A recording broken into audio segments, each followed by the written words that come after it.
सभी भक्तों को राधे राधे। जय श्री कृष्णा। बोल भोलेनाथ की जय। आइए सुनते हैं शिव महापुराण कथा अध्याय नंबर 12। श्री शिवाय नमस्तुभ्यम, श्री शिवाय नमस्तुभ्यम, श्री शिवाय नमस्तुभ्यम। जय भोलेनाथ। आप सभी का दिन शुभ और मंगलमय हो। आप सभी पर भगवान भोलेनाथ की कृपा सदा सर्वदा बनी रहे। इससे पहले का अध्याय सुनने के लिए आप सभी का बहुत बहुत धन्यवाद। आज सुनेंगे शिव महापुराण कथा में आगे का वृत्तांत। ब्रह्मा जी कहते हैं, हे नारद, परमेश्वर भगवान शिव की बातें सुनकर और उनके साक्षात स्वरूप का दर्शन पाकर देवी पार्वती को बहुत ही हर्ष हुआ। उनका मुख मंडल प्रसन्नता के कारण कमल दल के समान खिल उठा। उस समय वे बहुत सुख का अनुभव करने लगी। अपने सम्मुख खड़े महादेव जी को वे इस प्रकार बोली, हे देवेश्वर, आप सबके स्वामी हैं। हे प्रभु, पूर्व काल आपने जिस क्रिया के कारण प्रजापति दक्ष के संपूर्ण यज्ञ का पल भर में विनाश कर दिया था, भला उसे ऐसे ही क्यों भुला दिया। हे सर्वेश्वर, हम दोनों को साथ तो जन्म जन्मांतर का है। प्रभु, इस समय मैं समस्त देवताओं की प्रार्थना से प्रसन्न होकर उनको तारकासुर के दुखों से मुक्ति दिलाने के लिए पर्वतों के राजा हिमालय की पत्नी देवी मैना के गर्भ से उत्पन्न हुई हूँ।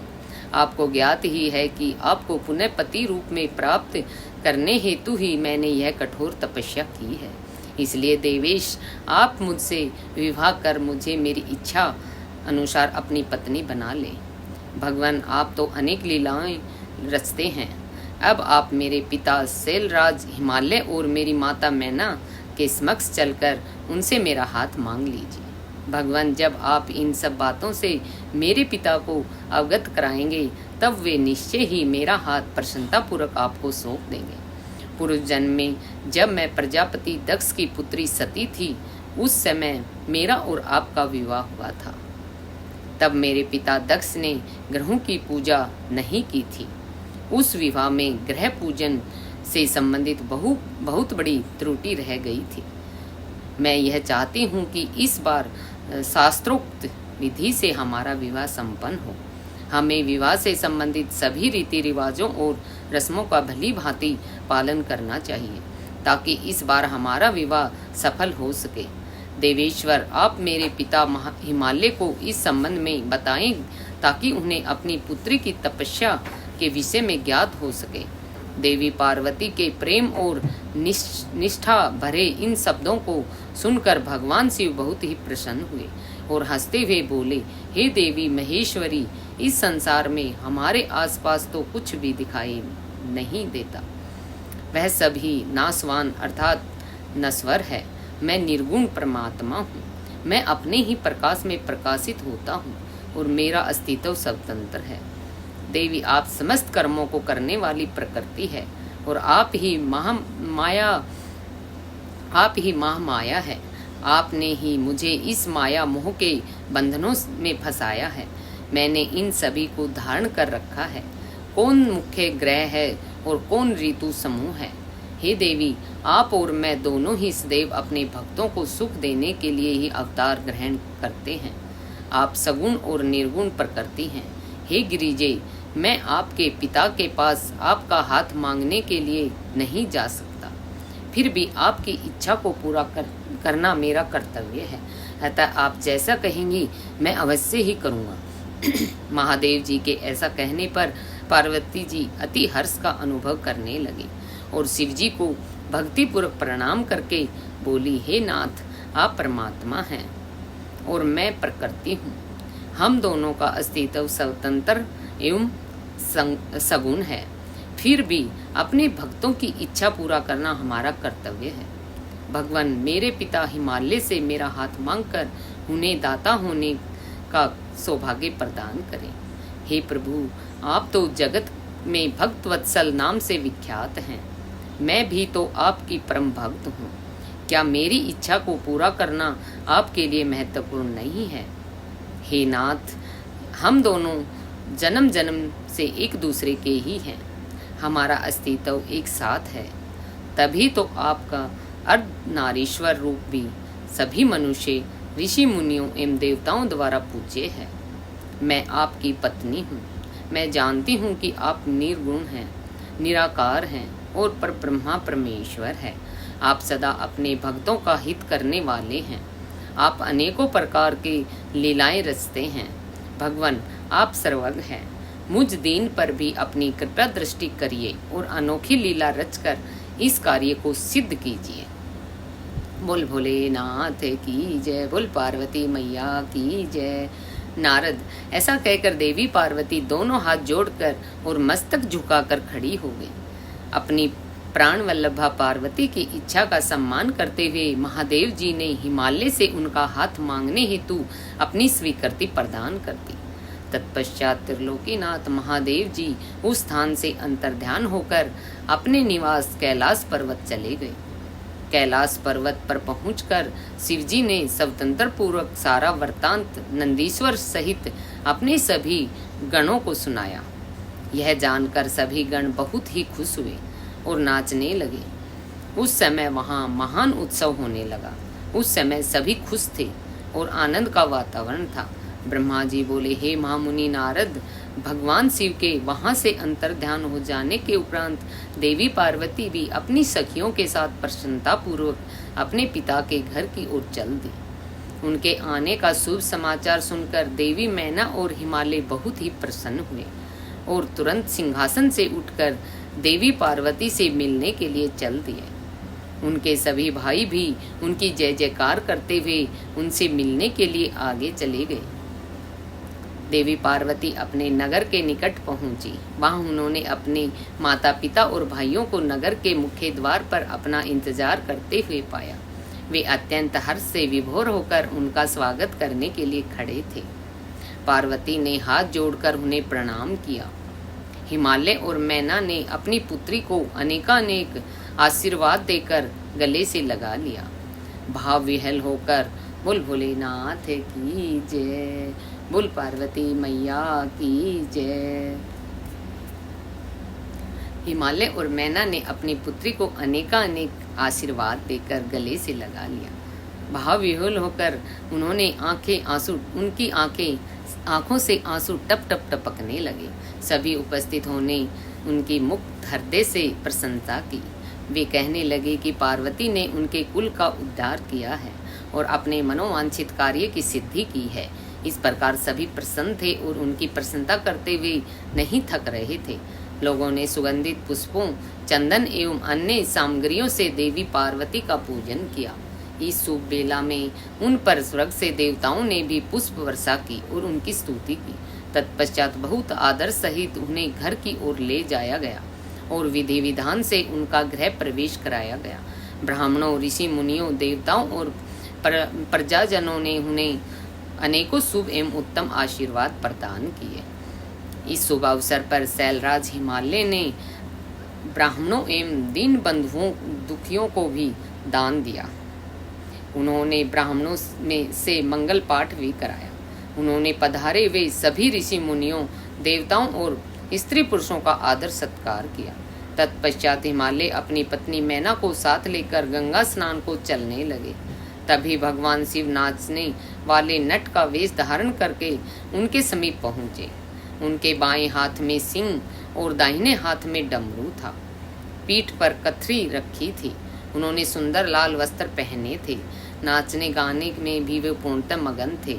नट रूप धारण किए हुए शिवजी ने बहुत सुंदर नृत्य किया और अनेक प्रकार के गीत गाकर सभी का मन मोह लिया।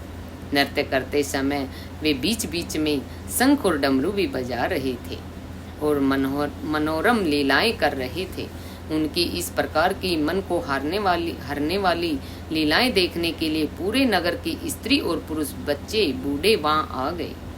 नट रूपी भगवान शिव को नृत्य करते देखते हुए उनका गाना सुनकर सभी मंत्रमुग्ध हो गए। परंतु देवी पार्वती से भला यह कब तक छिपता। उन्होंने मन ही मन अपने प्रिय महादेव जी के साक्षात दर्शन कर लिए। शिव जी का रूप ही अलौकिक है। उन्होंने पूरे शरीर पर विभूति मल रखी थी तथा उनके शरीर पर त्रिशूल बना हुआ था। गले में हड्डियों की माला पहन रखी थी। उनका मुख सूर्य से तेज समान शोभा पा रहा था। उनके गले में यज्ञोपवीत के समान नाग लटका हुआ था। त्रिलोकीनाथ भगवान शिव के इस सुंदर मनोहारी स्वरूप का दर्शन कर लेने के मात्र से ही देवी पार्वती हर्षातिरेक से बेहोश हो गई। वे जैसे ही उनके सौपन में कह रहे थे कि देवी अपना मनोवांछित वर मांगो, हृदय में विराजमान इस अनोखे स्वरूप को मन ही मन प्रणाम करके पार्वती ने कहा कि भगवान मेरे पति बन जाइए। तब देवेश्वर ने मुस्कुराते हुए तथास्तु कहा और उनके सपने से अंतर्ध्यान हो गए। जब उनकी आंखें खुली तो उन्होंने शिवजी को नट रूप धारण किए वहां नाचते गाते देखा। नट के रूप में वे स्वयं भक्त वत्सल भगवान शिव के नाच गाने से प्रसन्न होकर पार्वती की माता मैना सोने की थाली में रतन माणिक हीरे और सोना लेकर उन्हें भिक्षा देने के लिए आई। उनका ऐश्वर्य देखकर शिवजी बहुत ही प्रसन्न हुए, परंतु उन्होंने उन सुंदर रत्नों और आभूषणों को लेने से इनकार कर दिया। वे बोले, देवी भला मुझे रत्नों और आभूषणों से क्या लेना देना? यदि आप मुझे कुछ देना ही चाहते हैं तो आप अपनी कन्या का दान दे दीजिए। यह कहकर वे पुनः नृत्य करने लगे। उनकी बातें सुनकर देवी मैना क्रोध से उफन उठी। वे उन्हें उसी समय वहां से निकालना चाहती थी कि तभी गिरिराज हिमालय भी गंगा स्नान करके वापस लौट आए। जब उनकी पत्नी मैना ने उन्हें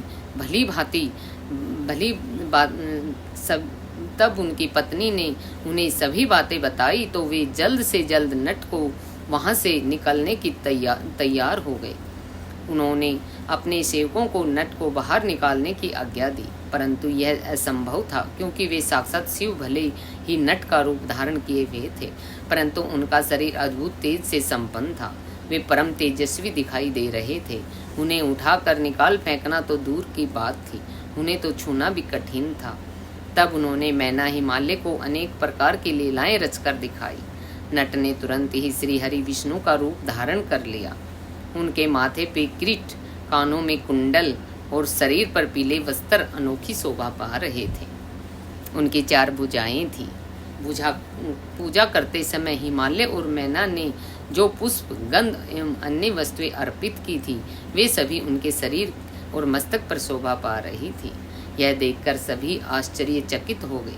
तत्पश्चात नट ने जगत की रचना करने वाले ब्रह्मा जी का चतुर्मुख रूप धारण कर लिया। उनका शरीर लीला रंग का था। वे वैदिक मंत्रों का उच्चारण कर रहे थे। उन सभी ने उस नट भक्त वत्सल भगवान शिव के उत्तम रूप को भी देखा। उनके साथ देवी पार्वती भी थी। वे रुद्र रूप में मुस्कुरा रहे थे। उनका वह स्वरूप अत्यंत सुंदर एवं मनोहारी था। उनकी ये सुंदर लीलाएं देखकर सभी आश्चर्यचकित रह गए थे और परम आनंद का अनुभव कर रहे थे। तत्पश्चात पुनः एक बार नट रूपी शिवजी ने मैना हिमालय से उनकी पुत्री का हाथ मांगा तथा अन्य भिक्षा ग्रहण करने से इनकार कर दिया, परंतु शिवजी की माया से मोहित हुए गिरिराज हिमालय ने उन्हें अपनी पुत्री सौंपने से मना कर दिया। बिना कुछ भी लिए वह नट वहां से अंतर्ध्यान हो गया। वे सोचने लगे कि वे स्वयं भगवान शिव ही थे, जो स्वयं यहाँ पधार कर हमारी कन्या का हाथ मांग रहे थे और हमें अपनी माया से छल कर अपने निवास कैलाश पर वापस चले गए। यह सोचकर हिमालय और मैना दोनों ही एक पल को बहुत ही प्रसन्न हुए, परंतु अगले ही पल यह सोचकर उदास हो गई कि हमने स्वयं साक्षात शिवजी को बिना कुछ दिए और उनका आदर सम्मान किए बिना ही खाली हाथ उन्हें अपने द्वार से लौटा दिया। वे अत्यंत व्याकुल हो उठे। ब्रह्मा जी बोले, हे नारद, गिरिराज हिमालय और देवी मैना के मन में भगवान शिव के प्रति भक्ति भाव देखकर सभी देवता आपस में विचार विमर्श करने लगे। तब देवताओं के गुरु बृहस्पति और ब्रह्मा जी से आज्ञा लेकर सभी भगवान शिव के पास कैलाश पर्वत पर गए। वहां पहुंचकर उन्होंने हाथ जोड़कर शिव जी को प्रणाम किया और उनकी अनेक बार स्तुति की। तत्पश्चात देवता बोले कि हे देवादि देव महादेव भगवान शंकर, हम दोनों हाथ जोड़कर आपकी शरण में आए हैं। हम पर प्रसन्न होइए और हम पर अपनी कृपया दृष्टि बनाइए। प्रभु, आप तो भक्त वत्सल हैं, और अपने भक्तों की प्रसन्नता के लिए कार्य करते हैं। आप दीन दुखियों का उद्धार करते हैं। आप दया और करुणा के अथाह सागर हैं। आप ही अपने भक्तों को संकटों से दूर करते हैं तथा उनकी सभी विपत्तियों का भी विनाश करते हैं। इस प्रकार महादेव जी की अनेकों बार स्तुति करने के बाद देवताओं ने भगवान शिव को गिरिराज हिमालय और उनकी पत्नी मैना की भक्ति से अवगत कराया और आदर सहित सभी बातें उन्हें बता दी। तत्पश्चात भगवान शिव ने हंसते हुए उनकी सभी प्रार्थनाओं को स्वीकार कर लिया। तब अपने कार्य को सिद्ध हुआ समझकर सभी देवता प्रसन्नता पूर्वक अपने अपने धाम को लौट गए। जैसा कि सभी जानते हैं कि भगवान शिव को लीलाधारी कहा जाता है। वे माया के स्वामी हैं। पुनः वे शैलराज हिमालय के घर गए। उस समय राजा हिमालय अपनी पुत्री पार्वती सहित सभा भवन में बैठे हुए थे। उन्होंने ऐसा रूप धारण किया कि वे कोई ब्राह्मण अथवा साधु संत जान पड़ते थे। उनके हाथ में दंड व छत्र था। शरीर पर दिव्य वस्त्र और माथे पर तिलक शोभा पा रहा था। उनके गले में शाल मार्ग तथा हाथ में स्फटिक की माला थी। वे मुक्त कंठ से हरि नाम जप रहे थे। उन्हें आया देखकर पर्वतों के राजा हिमालय तुरंत उठकर खड़े हो गए और उन्होंने ब्राह्मण को भक्ति भाव से साष्टांग प्रणाम किया। देवी पार्वती अपने परमेश्वर भगवान शिव को तुरंत पहचान गई। उन्होंने उत्तम भक्ति भाव से सिर झुकाकर उनकी स्तुति की। वे मन ही मन बहुत प्रसन्न हुई। तब ब्राह्मण रूप में पधारे भगवान शिव ने सभी को आशीर्वाद दिया। तत्पश्चात हिमालय ने उन ब्राह्मण देवता को पूजा आराधना की और उन्हें मधुपर्क आदि पूजन सामग्री भेंट की, जिसे शिवजी ने प्रसन्नता पूर्वक ग्रहण किया। तत्पश्चात पार्वती के पिता हिमालय ने उनका कुशल समाचार पूछा और बोले, हे विप्रवर, आप कौन हैं? यह प्रश्न सुनकर वे ब्राह्मण देवता बोले, हे गिरि श्रेष्ठ, मैं वैष्णव ब्राह्मण हूँ और भूतल पर भ्रमण करता रहता हूँ। मेरी गति मन के समान है। एक पल में यहाँ तो दूसरे पल में वहाँ। मैं सर्वज्ञ हूँ, परोपकारी, शुद्धात्मा हूँ। मैं ज्योतिष हूँ और भाग्य की सभी बातें जानता हूँ। क्या हुआ है, क्या होने वाला है, यह सब कुछ मैं जानता हूँ। मुझे ज्ञात हुआ है कि आप अपनी दिव्य सुलक्षणा पुत्री पार्वती को, जो सुंदर एवं लक्ष्मी के समान है, आश्रय विहीन कुरूप और गुणहीन महेश्वर को सौंपना चाहते हैं। वे शिवजी तो मरकट में रहते हैं। उनके शरीर पर हर समय सांप लिपटे रहते हैं और वे अधिक समय योग और ध्यान में ही बिताते हैं। वे नंग धड़ंग होकर ही इधर उधर भटकते रहते हैं। उनके पास पहनने के लिए वस्त्र भी नहीं है। आज कोई उनके कुल के विषय में भी नहीं जानते। वे स्वभाव से बहुत ही उग्र हैं। बात बात पर उन्हें क्रोध आ जाता है। वे अपने शरीर पर सदा भस्म लगाए रहते हैं। सिर पर उन्होंने जटा जूट धारण कर रखा है। ऐसे अयोग्य वर को, जिसमें अच्छा और रुचिकर कहने लायक कुछ भी नहीं है, आप क्यों अपनी पुत्री का जीवन साथी बनाना चाहते हैं?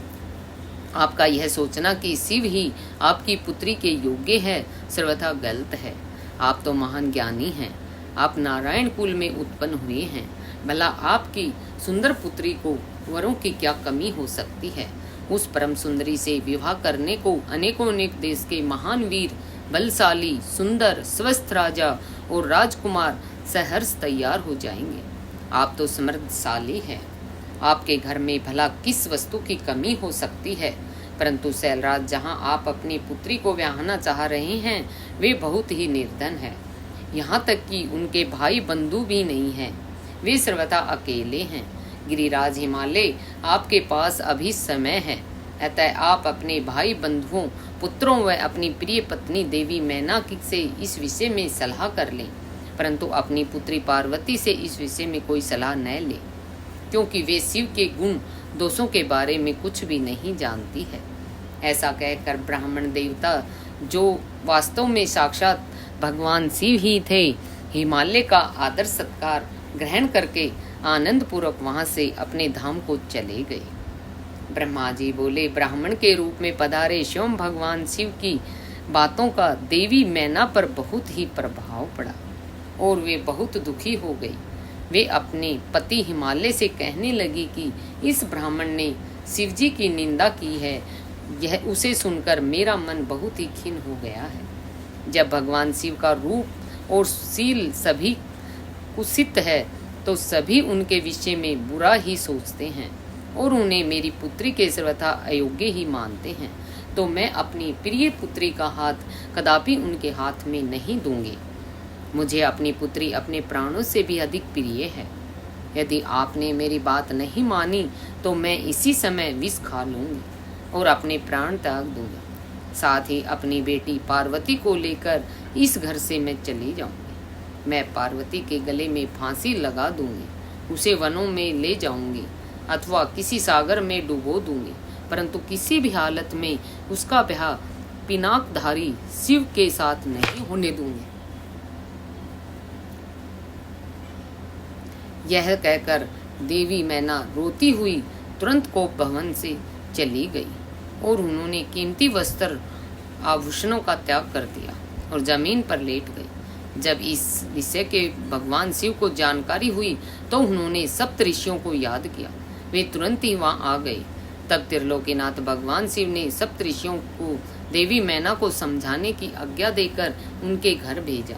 त्रिलोकीनाथ भगवान शिव का आदेश मिलने पर सप्त ऋषि उन्हें श्रद्धापूर्वक प्रणाम करके आकाश मार्ग से पर्वतों के राजा हिमालय के राज्य की ओर चल दिए।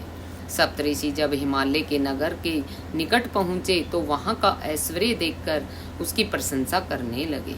वे सातों ऋषि आकाश में सूर्य के समान चमकते हुए जान पड़ते थे। उन्हें आकाश मार्ग से आता देखकर हिमालय को बहुत ही आश्चर्य हुआ। शैलराज सोचने लगे कि इन तब तेजस्वी सप्तऋषियों के आगमन से आज मेरा संपूर्ण राज्य धन हो गया है।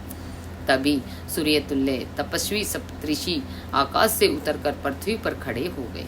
गिरिराज हिमालय ने दोनों हाथ जोड़कर अपना मस्तक झुकाकर आदरपूर्वक उन्हें प्रणाम किया और उनका पूजन तथा स्तुति की। तत्पश्चात गिरिराज हिमालय ने कहा कि आज मेरा घर आपके चरणों की रज पाकर पवित्र हो गया है। मेरा जीवन आपके दर्शनों से धन्य हो गया है। फिर आदरपूर्वक हिमालय ने सप्तऋषियों को आसन पर बैठाया। हिमालय बोले, आज मेरा जीवन सफल हो गया है। आज मेरा सम्मान इस संसार में बहुत बढ़ गया है। जिस प्रकार से अनेक तीर्थों के दर्शनों को पुण्य कमाने का स्रोत माना जाता है, उसी प्रकार आज मैं भी पवित्र तीर्थों के समान वंदनीय हो गया हूँ। हे ऋषिगणों, आप साक्षात भगवान शिव के समान हैं। आपने हम दिनों के घर की शोभा बढ़ा दी है। आज मैं स्वयं को संसार का सबसे महत्वपूर्ण व्यक्ति मान रहा हूँ। यद्यपि मैं एक तुच्छ अदना सा मनुष्य हूँ, फिर भी मेरे योग्य कोई सेवा हो तो मुझे अवश्य बताइए। आपका कार्य करके मुझे हार्दिक प्रसन्नता होगी। सप्तऋषि कहने लगे, हे शैलराज, भगवान शिव इस संपूर्ण जगत के पिता हैं। वे निर्गुण और निराकार हैं। वे सर्वज्ञ हैं। वे ही परम ब्रह्मा परमात्मा हैं।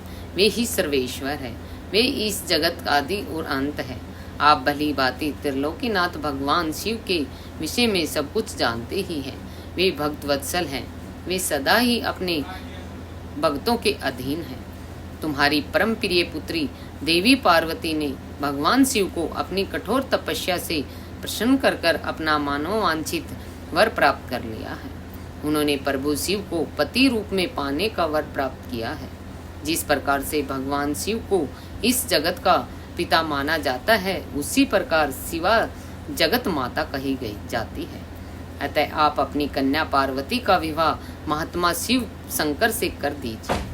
ऐसा करके आपका जन्म सफल हो जाएगा और आप गुरुओं के भी गुरु बन जाएंगे।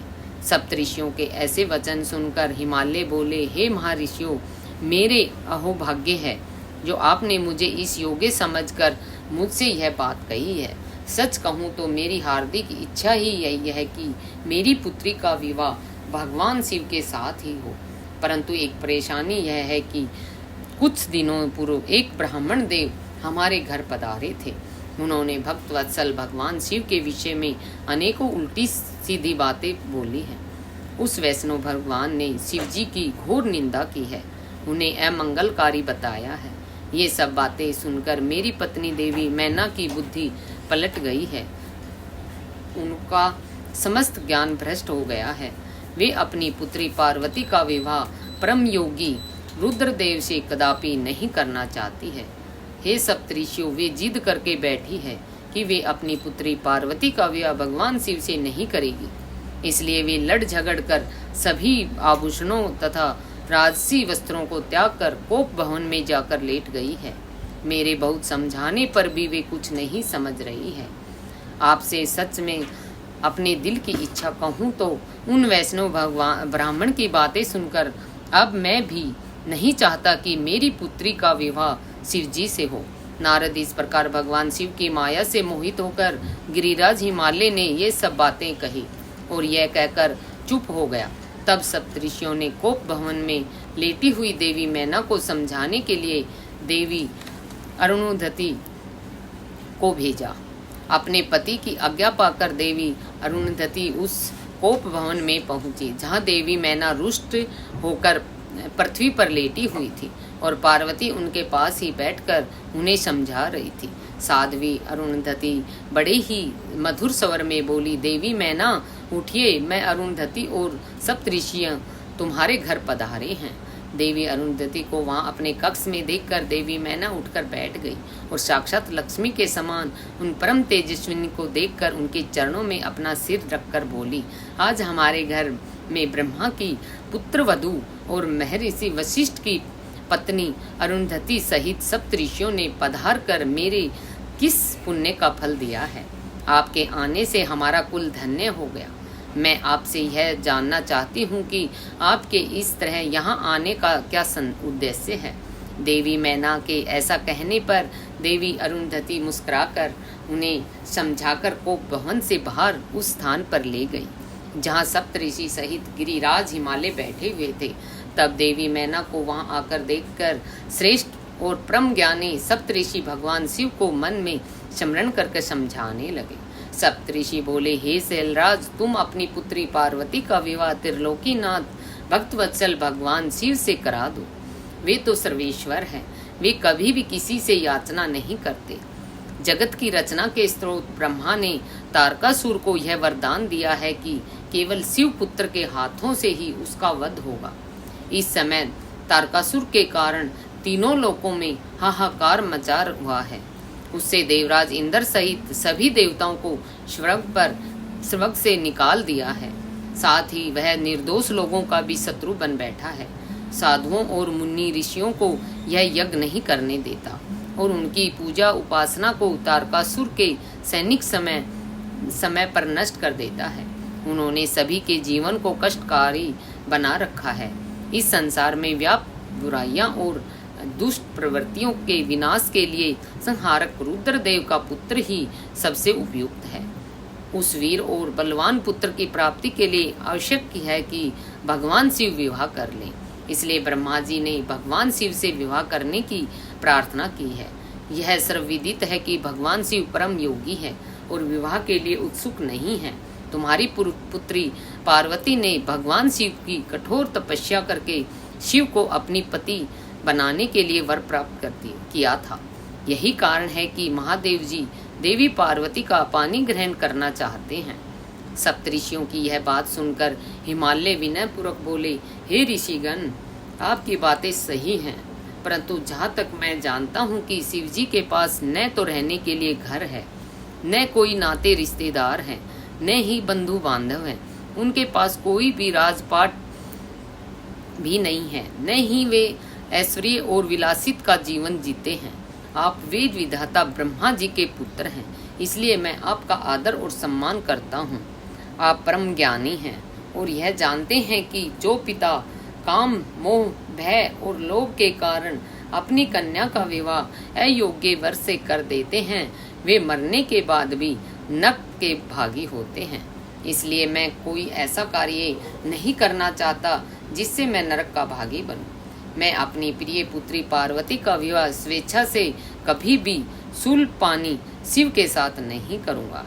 यही मेरा और मेरी पत्नी दोनों का फैसला है।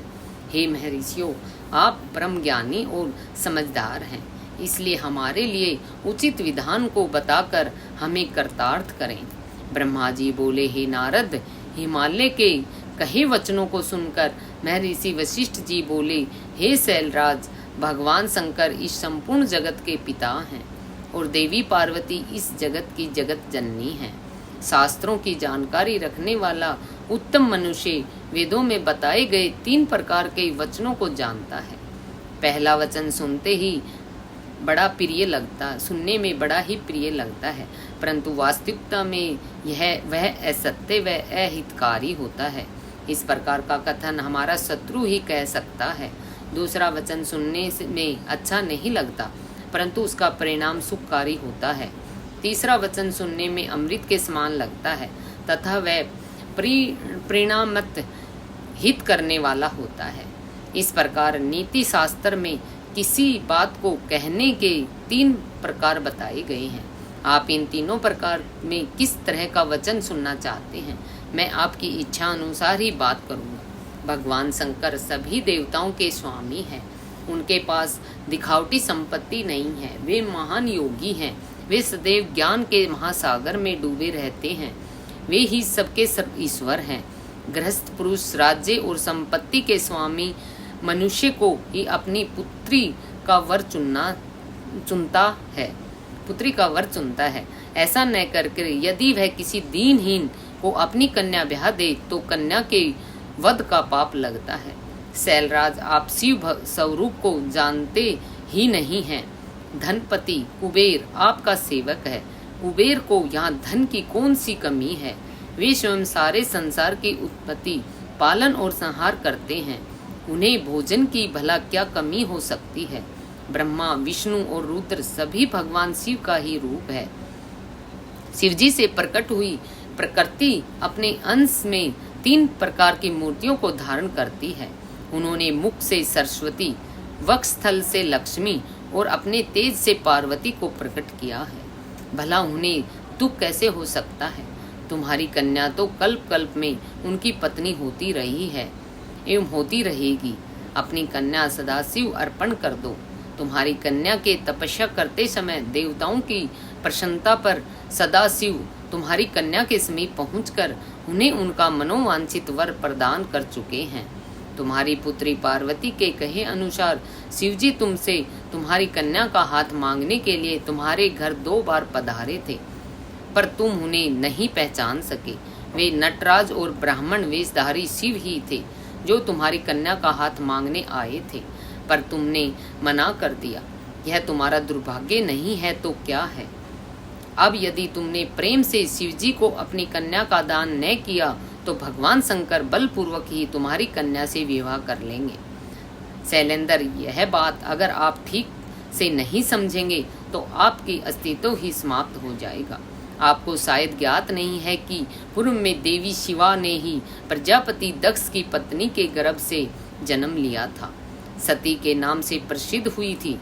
उन्होंने कठोर तपस्या करके भक्तवत्सल भगवान शिव को वरदान स्वरूप पति के रूप में प्राप्त किया था, परंतु अपने पिता दक्ष द्वारा आयोजित महान यज्ञ में अपने पति त्रिलोकीनाथ भगवान शिव की अवहेलना एवं निंदा होते देखकर उन्होंने स्वेच्छा से अपने शरीर को त्याग दिया था। वही साक्षात जगदम्बा इस समय आपकी पत्नी मैना के गर्भ से प्रकट हुई है और कल्याणमयी भगवान शिव को जन्म जन्मांतर की भांति पति रूप में पाना चाहती है। अतः गिरिराज हिमालय, आप स्वयं अपनी इच्छा से अपनी पुत्री का हाथ महादेव जी के हाथों में सौंप दीजिए। इन दोनों का साथ इस जगत के लिए मंगलकारी है। शैलराज, यदि आप स्वेच्छा से शिवजी व देवी पार्वती का विवाह नहीं करेंगे तो पार्वती स्वयं अपने आराध्य भगवान शिव के धाम कैलाश पर्वत चली जाएगी। आपकी प्रिय पुत्री पार्वती की इच्छा का सम्मान करते हुए ही भगवान शिव स्वयं आपसे पार्वती का हाथ मांगने के लिए वेश बदलकर आपके घर आए थे, परंतु आपने उनको नहीं पहचाना। अपनी कन्या देने से इनकार कर दिया। आपके शिखर पर तपस्या के लिए पधारे भगवान शिव की देवी पार्वती ने जब सेवा की थी तो आप भी उनके इस निर्णय में साथ थे। आपकी आज्ञा प्राप्त करके ही देवी पार्वती भगवान शिव को पति रूप में पाने की इच्छा लेकर तपस्या करने हेतु वन में गई थी। उनके इस प्रण और कार्य को आपने सराहा था। फिर आज ऐसा क्या हो गया कि आप अपने ही वचनों से पीछे हट रहे हैं? भगवान शिव ने देवताओं की प्रार्थना स्वीकार करके हम सप्तऋषियों की ओर देवी अरुंधति के पास आपके पास भेजा है। इसलिए हम आपको यह समझाने आए हैं कि आप पार्वती जी का हाथ भगवान शिव के हाथ में दे दें। ऐसा करके आपको बहुत ही आनंद मिलेगा। भगवान शिव ने तपस्या के पश्चात प्रसन्न होकर देवी पार्वती को यह वरदान दिया है कि वे उनकी पत्नी हो। भगवान शिव परमेश्वर है, उनकी वाणी कदापि असत्य नहीं हो सकती। उनका वरदान अवश्य ही सिद्ध होगा। इसलिए हम सप्तऋषि आपसे यह अनुरोध कर रहे हैं कि आप इस विवाह हेतु प्रसन्नता पूर्वक अपनी स्वीकृति प्रदान करें। ऐसा करके आप अपने परिवार का ही नहीं समस्त मानवों और देवताओं का कल्याण करेंगे।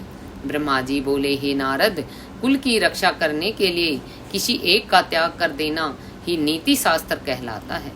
जिस प्रकार से राजा अनर्ण्य ने अपने राजपाट संपत्ति और अपने परिवार की रक्षा के लिए अपनी पुत्री का विवाह एक ब्राह्मण से कर दिया था, इसी प्रकार लोक कल्याण के लिए आपको भी स्वीकृति दे देनी चाहिए। राजा अनर्ण्य ने के बारे में सुनकर शैलराज हिमालय ने पूछा, हे महर्षि, मैं राजा अनर्ण्य की कथा सुनना चाहता हूँ। गिरिराज हिमालय के ऐसे वचन सुनकर मुनि वशिष्ठ बोले, हे पर्वतराज महाराज, मनु की 14वीं संतान इंद्रा सावरणी के अंश में ही राजा अनर्ण्य का जन्म हुआ था। वे भगवान शिव के परम भक्त थे। 7 द्वीपों पर उनका राज था। राजा अनर्ण्य ने भृगु मुनि को अपना आचार्य बनाकर 100 यज्ञ पूर्ण कराए थे। राजा अनर्ण्य की 5 रानियां, 100 पुत्र, एक साक्षात लक्ष्मी स्वरूपा परम सुंदरी कन्या थी, जिसका नाम प्रखा था। प्रजा इकलौती पुत्री होने के कारण बहुत लाडली थी। राजा अनर्ण्य और उनकी 5 रानियां प्रज्ञा को बहुत प्यार करते थे। राजा बहुत ही सरल, न्यायप्रिय व उदार थे। देवताओं द्वारा स्वर्ग का सिंहासन दिए जाने पर उन्होंने उसे ग्रहण करने से इनकार कर दिया था। जब राजा अनर्ण्य की प्रिय पुत्री प्रजा विवाह के योग्य हुई तो राजा अनर्ण्य को उनके विवाह की चिंता सताने लगी। प्रजा ने लिए योग्य वर की खोज शुरू हो गई। चारों दिशाओं से सुयोग्य वर की तलाश की जा रही थी। अनेकों राजाओं के पत्र लिखे गए। एक दिन संयोगवश देवी प्रजा ने वन में विहार के लिए अपनी सखियों के साथ गई हुई थी।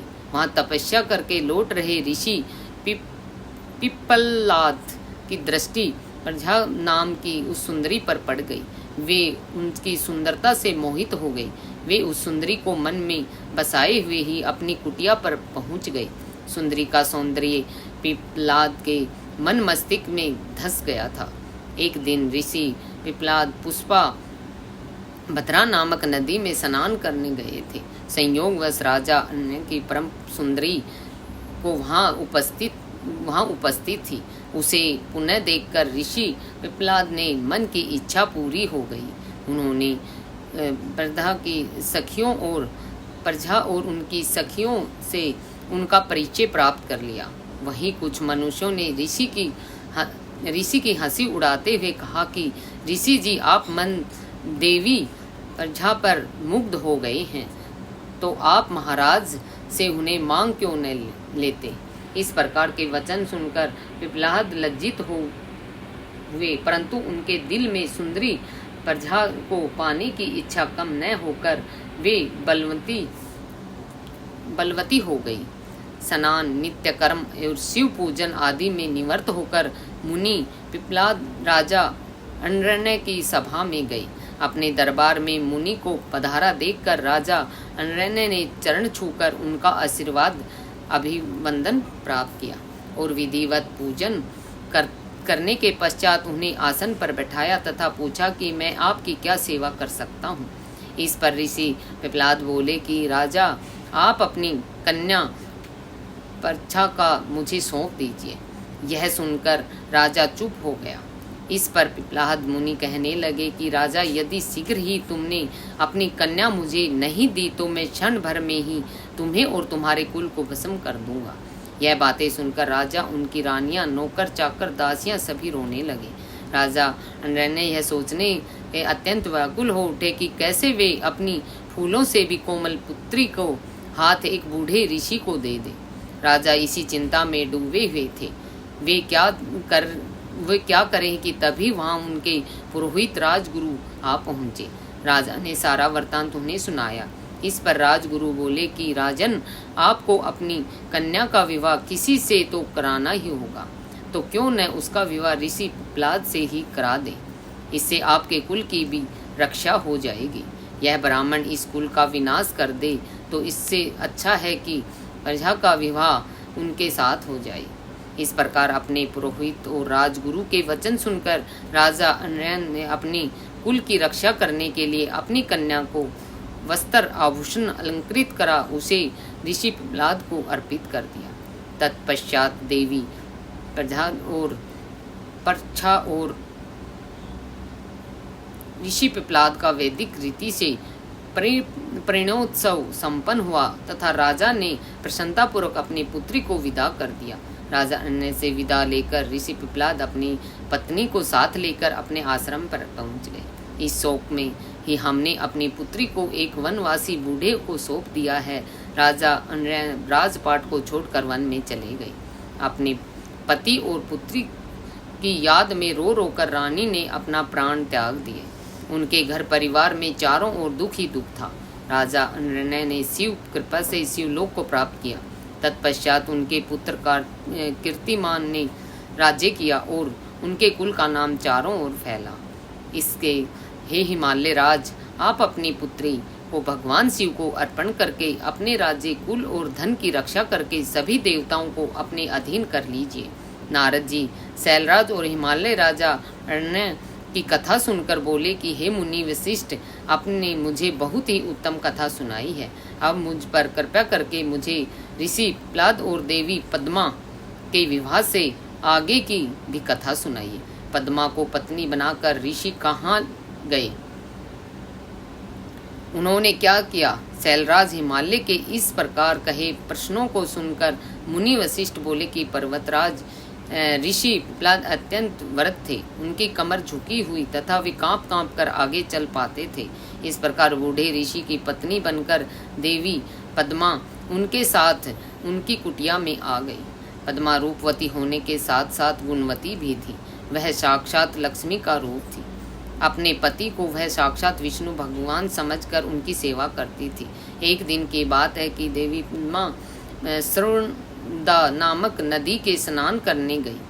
तभी धर्मराज वहां आ गए और उनके मन में पद्मा की परीक्षा लेने की बात आई। धर्मराज ने राजसी वस्त्रों एवं आभूषणों को धारण किया, रथ में बैठ गए। रथ में बैठे वे साक्षात कामदेव प्रतीत हो रहे थे। देवी पद्मा को मार्ग में ही रोककर उन्होंने कहा, देवी आप तो परम सुंदरी हैं। आपकी सुंदरता को देखकर तो चांद भी शर्मा जाए। आप तो राजरानी बनने योग्य हैं। आप इस भयानक जंगल में उस बूढ़े पिप्पलाद से साथ क्या कर रही है? वह बूढ़ा तो मृत्यु के पास है। देवी आप उसको त्याग कर मेरे साथ चलें। मैं आपको अपने हृदय में स्थान दूंगा। आप मेरी रानी बनकर राज करेंगी। आपकी सेवा करने के लिए हजारों दासियां होंगी जो आपकी हर आज्ञा को शिरोधार्य करेंगे। मैं स्वयं आपका दास रहूंगा। यह कहकर धर्मराज रथ से नीचे उतरकर देवी पद्मा का हाथ पकड़ने हेतु आगे बढ़े। यह देखकर पद्मा क्रोधित हो गई और पीछे हटकर जोर से बोली, अरे मूर्ख, अज्ञानी, अधर्मी, पापी, दूर हट जा। यदि तूने मुझे स्पर्श भी किया तो तू नष्ट हो जाएगा। तू काम में अंधा होकर मेरे पतिव्रत धर्म को नष्ट करना चाहता है। तू क्या सोचता है कि तेरा यह राजसी रूप और धन देखकर मैं अपने परम पूज्य महातेजस्वी ऋषि पिप्लाद को त्याग दूंगी। नहीं, कदापि नहीं। याद रख, यदि तू मुझे बुरी नजर से देखेगा, भस्म हो जाएगा। देवी पद्मा के श्राप को सुनकर धर्मराज भयभीत हो गए। उन्होंने तुरंत राजा का वेश त्याग दिया और अपने असली रूप में आकर बोले, माता, मैं धर्म हूँ, मैं ज्ञानियों का गुरु हूँ और हर स्त्री को सदैव अपनी माता मानता हूँ। मैंने यह सब आपकी परीक्षा लेने के लिए ही की है। मेरा जन्म ही इसलिए हुआ है कि मैं धर्मात्माओं मनुष्यों की धर्म संबंधी परीक्षा लेकर उन्हें धर्म में दृढ़ करूं। परंतु देवी, आपने मुझे साफ दे दिया है, अब मेरा क्या होगा? यह कहकर धर्मराज चुपचाप खड़े हो गए। तब देवी पद्मा ने कहा, हे धर्मराज, आप तो इस संसार के सभी जीवों के कर्मों के साक्षी है। फिर मेरी परीक्षा लेने के लिए आपको यह सब ढोंग करने की क्या आवश्यकता थी? अब तो शब्द मेरे मुंह से निकल चुके हैं। जिस प्रकार कमान से निकला हुआ तीर कमान में वापस नहीं जा सकता, उसी प्रकार मेरा शाप मिथ्या नहीं हो सकता। धर्म आपके 4 पाद है। सतयुग में तुम्हारे 4 पाद होंगे, त्रेता में 3 पाद और द्वापर में 2 पाद। कलयुग में एक ही पाद नहीं होगा, एक भी पाद नहीं होगा। परंतु जब पुनः सतयुग शुरू होगा तो तुम्हारे 4 पाद पूर्व की भांति वापिस आ जाएंगे। पद्मा के वचनों को सुनकर धर्मराज प्रसन्न हो गए और कहने लगे, देवी, आप धन्य हैं, आप अति पवित्रता है, आपका अपने पति से अटूट प्रेम है, आप सदा ही उनके चरणों से प्रेम करेंगी। मैं आपके पतिव्रत धर्म से प्रसन्न होकर आपको वरदान देता हूँ कि आपके पति जवान हो जाएं तथा उनकी जवानी शिथिल रहे। वे मार्कंडे के समान दीर्घायु हों, कुबेर के समान धनवान तथा इंद्र के समान सुंदर एवं वैभव संपन्न हों। देवी, आपको शीघ्र ही 10 पुत्रों की प्राप्ति होगी, जो कि गुणवान व दीर्घायु होंगे। यह कहकर धर्म अंतर्ध्यान हो गए और देवी पद्मा अपने घर वापिस आ गई। उसने घर पहुंचकर देखा तो उसके पति धर्म के वरदान से अनुसार जवान हो गए थे। उनके घर में सुख विलास की सभी वस्तुएं मौजूद थी। इस प्रकार पिप्लाद और पद्मा सुखपूर्वक जीवन व्यतीत करने लगे। कुछ समय पश्चात देवी पद्मा को 10 पुत्रों की प्राप्ति हुई, जिन्हें पाकर दंपति का जीवन सुखियों से भर गया। ब्रह्मा जी बोले, नारद मुनि श्रेष्ठ, वशिष्ठ ने राजा अनरण्य की पुत्री पद्मा और ऋषि पिप्लाद के विवाह तथा धर्मराज द्वारा पद्मा को प्रदान किए गए वरदान की कथा सुनाकर ही पिप्लाद स्थित रहने वाले यौवन के स्वामी होंगे। इंद्र के समान सुंदर व वैभव से संपन्न होंगे। 10 सर्वगुण संपन्न पुत्रों को उन्होंने प्राप्ति की। शैलराज हिमालय से कहा कि हे राजन, मैं आपसे प्रार्थना करता हूँ कि आपके और आपकी पत्नी मैना के मन में जो भी नाराजगी है उसे भूलकर आप अपनी पुत्री का विवाह त्रिलोकीनाथ महादेव जी के साथ कर दें। आज से 1 सप्ताह के बाद का मुहूर्त, जब रोहिणी नक्षत्र में चंद्रमा अपने पुत्र बुध के साथ लगन में स्थित होंगे, अत्यंत शुभ है। मार्गशीर्ष माह के सोमवार को लगन में सभी शुभ ग्रहों की दृष्टि होगी। उस समय बृहस्पति भी सौभाग्य के वश में होंगे। ऐसे शुभ मुहूर्त में अपनी पुत्री पार्वती, जो कि साक्षात जगदम्बा का अवतार है, का पानी ग्रहण भक्त वत्सल भगवान शिव से कर देने पर आप अपने आप को धन्य समझेंगे। यह कहकर ज्ञान शिरोमणि मुनि वशिष्ठ चुप हो गए। उनकी बात सुनकर मैना और हिमालय आश्चर्यचकित हो गए और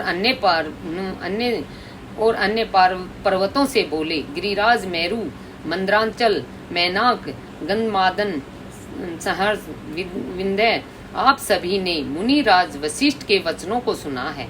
कृपया आप सब मुझे यह बताइए कि इन परिस्थितियों में मुझे क्या करना चाहिए। आप सभी इस संबंध में मुझे अपने विचारों से अवगत कराएं। शैलराज हिमालय के कहे गए इन वचनों को सुनकर सभी पर्वतों ने आपस में विचार विमर्श किया और बोले, हे गिरिराज हिमालय, इस समय ज्यादा सोच विचार करने से कुछ नहीं होगा। अच्छा यह है कि हम सब ऋषियों द्वारा कही गई बात को मानकर देवी पार्वती का विवाह शिव जी से करा दे, क्योंकि वास्तव में पार्वती का जन्म ही देवताओं के कार्यों के पूरा करने के लिए हुआ है। अतः शीघ्र ही उनकी अमानत उनके हाथों में सौंपकर अपनी जिम्मेदारियों से मुक्त हो जाएं। तब सुमेरु तथा अन्य पर्वतों की बात सुनकर हिमालय प्रसन्न हुए और देवी पार्वती भी मन ही मन मुस्कुराने लगी।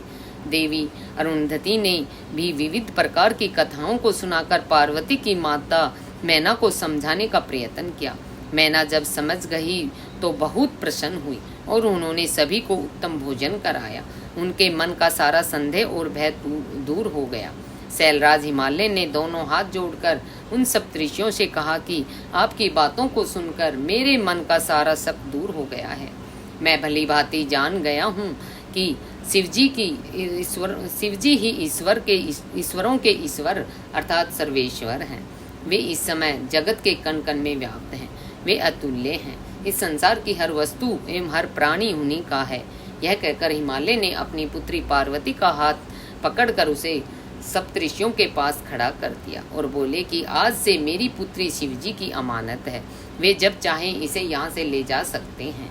ऋषिगण शैलराज की बातें सुनकर प्रसन्न हुए और बोले, भगवान शिव जी आपकी पुत्री को स्वयं भगवान आपको सौभाग्य प्रदान कर रहे हैं। यह कहकर वे ऋषिगण पार्वती को आशीर्वाद देने लगे और बोले कि देवी आपका कल्याण हो, आप आपके गुणों से में निरंतर वृद्धि हो। आप शिव जी की अर्धांगिनी बनकर उनका जीवन खुशियों से भर दें। सप्तऋषियों ने सुविचार करके 4 दिनों के बाद का शुभ मुहूर्त विवाह के लिए निकाला। तब शैलराज हिमालय और देवी मैना से आज्ञा लेकर वे सप्तऋषि देवी अरुंधति सहित वहां से भगवान शिव के परमधाम शिव के पास चले गए। बोल शिव भगवान की जय, बोल भोलेनाथ की जय, बोल मैया पार्वती की जय। जय जय भोलेनाथ।